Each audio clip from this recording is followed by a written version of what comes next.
બધા ભક્તોનો આદર કરજો, બધાનો ભાવ સમજજો, કોઈની દિલ ના દુભાય, કોઈ સામાન્ય વ્યક્તિનું ના દુભાવવું જોઈએ તમારે વર્તનથી, વાણીથી, કર્મથી. પણ સામાન્ય વ્યક્તિનું દિલ દુભાશે તો ઠીક છે, એ કર્મનું ફળ જે થતો હશે હિસાબ મળી જશે. પણ એમાં જો કોઈ ભક્ત હશે, ભગવાન માતાજીનો ભક્ત હશે, એને જો ખાલી તમે ઊંચા અવાજથી બોલી નાખશો ને તો મારા જેવી ખુખાર મેરડી હશે ને એને સહન નહીં થાય. જાહેરમાં કહું છું, હું ડરાવતી નહીં, હું ધોણીને કહીશ હમણાં તો બધા બીશે, કહું ખુખાર મેરડી આમ કરી નાખું, પણ ના હવે એવું મારે નહીં કહેવું. બધા બીવે છે કે મારવા બેઠી નહીં, મારવા વાળી નહીં, હું તારવા વાળી છું.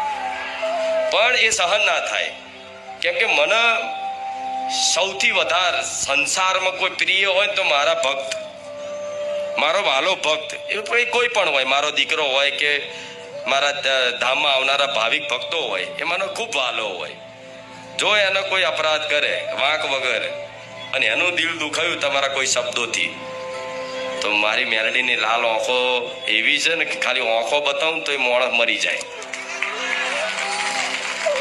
રૂપ તો હોય જ ને.